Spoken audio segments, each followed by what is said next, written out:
Hello guys and welcome back to my channel. My name is Lucia and this is Lulu's Leaves.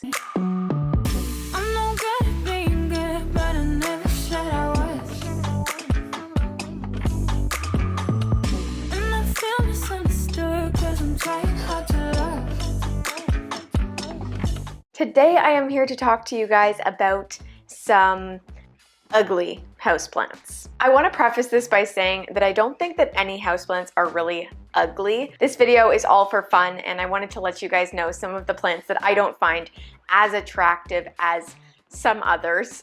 So if that sounds like something that you guys are interested in, definitely continue watching this video all the way through to the end, as that really helps me out.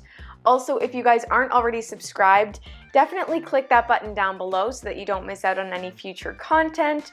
Also, if you enjoyed today's video, you can give it a thumbs up down below. You can also join as a member to gain access to some extra content and a Discord group chat. Definitely check out the link down below for that, as well as my merch. But with that being said, let's get straight on into today's video. So this video is actually going to be a mixture of plants that I own and plants that I don't own. So I will show you the plant that I have, if I have it, and if not, there will be a picture up for you guys. So let's start off with the first plant that I think is ugly. The first plant here is one that I've always thought was ugly, but I bought it for its purpose rather than its looks, because I am talking about the pitcher plant. This one has some really weird features, but it's also what makes it really cool. So as much as it's not a super attractive plant, and someone who doesn't know anything about houseplants may look at it and be like, what the heck? I mean, it's still cool. So let me show you close up here. These are the little pitchers on this plant. And oh, it spilt on me. That's so weird. Ew, it's sticky. Anyways, these are the pitchers. These guys actually hold a liquid inside of them. I'm not sure if you guys can see that, but they do hold a liquid inside that drowns and disintegrates little pests. So if you have fungus gnats, these are really fantastic for that. They also catch spiders, so if you have a spider problem, maybe try one of these guys out. But they are definitely weird looking plants. These pitchers, you know, yeah. They definitely are a little bit strange. They look a little bit like a bladder. I will also say that there are some really cool pitcher plants with really cool pitchers. This is a very common variety, so the pitchers aren't super duper fancy on it. But if you do go and get one of the fancier pitcher plants, sometimes they do look very beautiful, and the design and the anatomy, I'm not sure, of these pitcher plants that are a little bit more uncommon are very cool. So I am specifically talking about this pitcher plant, and the leaves are really nothing special, so that's another reason why I don't think this is super cute. It's really just a green plant with green leaves, and yeah, the pitchers are definitely the focal point, which makes it weird. The next plant on this list I do not own. I definitely did own it, but I burnt it by accident. It was sitting above one of my baseboard heaters and it sadly passed away because it got too hot and kind of melted and burned. So I don't have it with me today, but I am talking about the Paelia Pepperomeod.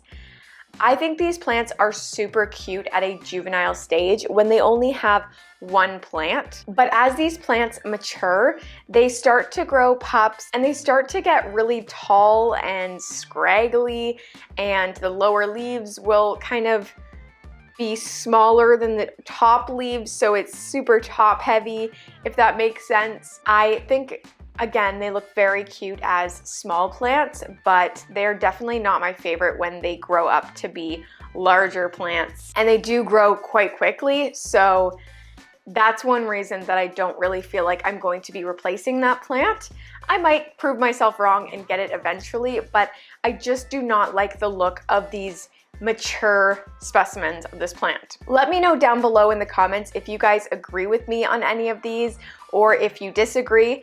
I'm sure there will be lots of people who disagree with my choices, but that's to be expected. Anyways, yeah, the Paelia Pepperomeoides is just not for me. And while I do think that the little circle leaves are cute, I'm just not a fan of the growth pattern. I wish they could just stay small and little tiny babies. So the next plant that I want to talk about is actually one that you guys likely would assume would be on this list just by the title.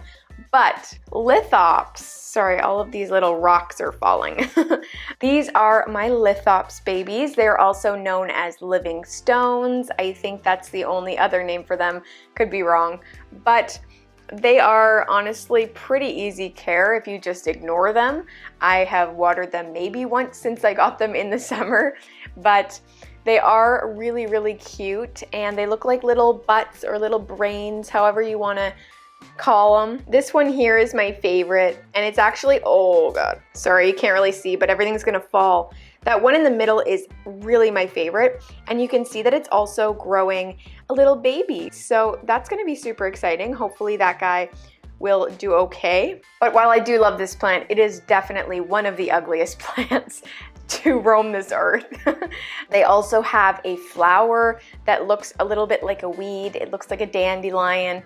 I think dandelions are super cute though, but if you're looking for a flowering, beautiful plant, this one's probably not the one for you. I would go with like an orchid or something like that because these flowers are not anything spectacular. But yeah, definitely I do recommend these guys. Even if you think they're ugly, I think they will grow on you. I know some people find them weird and I kind of understand that, but at the same time, give them a chance and you might just fall in love with some little butts. The next plant that I want to talk about is one that you guys probably love, but I got rid of it because I thought it wasn't so cute. I am talking about the Anthurium Vitarafolium. I don't know if you guys have the Vitarafolium, but in its juvenile stage, I am not a fan. I definitely like the mature specimens of the Vitarafolium. When they get super long and strappy, I think they're super beautiful. But when they are really small and the leaves don't actually trail, they're kind of just like little grass pieces, I really don't like the look of that. I haven't personally seen any for sale that are not super young, so that's one of the reasons why I haven't repurchased that plant. I would definitely think about getting one if I found a super mature specimen with 3 foot plus long leaves, but I really don't think that's going to be in the cards anytime soon. And they're also becoming less and less popular in this area, so I doubt people are going to be bringing them in as imports this spring. So as a juvenile, I definitely do not see the hype for this plant, but when they are adults, I definitely agree that they are really beautiful plants. Just not for me when they're little babies and scrawny. The next plant is a Pepperomia. I'm talking about the Pepperomia Frost specifically. This plant, I actually don't mind the look of the Pepperomia ripples and like the shimmy red. I think that's kind of cute, but the Pepperomia Frost looks good in pictures, and then when you get it, it looks like a grandma plant, if that makes any sense. I don't know, that's just how I felt, and I killed mine really badly.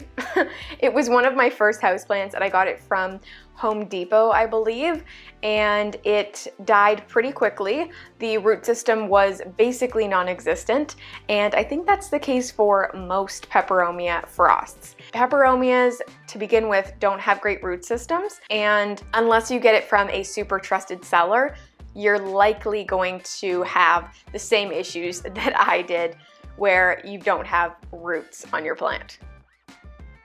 And Pepperomias do actually propagate themselves just from stem cuttings, so it's not actually an issue if you have that plant and it doesn't have many roots. As long as it's not rotting, it will grow roots. But they are still really scrawny and kind of pathetic roots. Also, the leaves just look dull in my opinion. I wish they were a little bit more shiny, but unfortunately the frostiness of it is not shininess, and it's really just a dull silvery gray coating on the green leaves. And the last plant that I wanted to talk to you guys about is one that you guys may see as very controversial. I don't think this plant is necessarily ugly. I don't think this plant is ugly at all when it's healthy. I mean, I guess this kind of goes for any plant. If your plant's unhealthy, it's going to be a little bit ugly, but this plant specifically is very susceptible to browning leaves. If you don't already know where I'm going with this, I am talking about the Monstera Albo Borzigiana, or the Deliciosa. Both of those plants are very, very beautiful when they are healthy, but if you get a super variegated plant, you are absolutely 100% guaranteed to have browning on the white parts of the leaves. This is due to the fact that the plant can't sustain itself with so much white. So while it would be very beautiful if that white could maintain itself, it usually ends up looking pretty nasty. And you end up having to cut off half the leaves and cut off all of the brown parts, unless you're okay with the look of a super brown plant, but I definitely would not be. So it's really hard to give this plant a good rap when it browns all the time if it's well variegated. You know what I mean? It's like we try to get these super highly variegated plants, but they end up dying. That's all I'm gonna say though. I really don't have anything else against that plant. I think it's very beautiful when it's healthy. It's just a little bit bothersome that those white leaves end up browning and making the plant look really, really ugly. All right, guys, that is going to be it for this video. I really hope that you enjoyed hearing about all of the plants that I find ugly. I'm really sorry if you do not agree with me, but that's just how this goes, unfortunately. We're not all going to have the same opinions on all the same plants. That's just life. Anyways, if you guys aren't already subscribed, definitely click that button down below and give this video a thumbs up. Also, don't forget to join as a member if you want to gain access to our Discord and some extra content. But with that being said, thank you guys so much for watching, and I will see you in the next one. Bye, guys!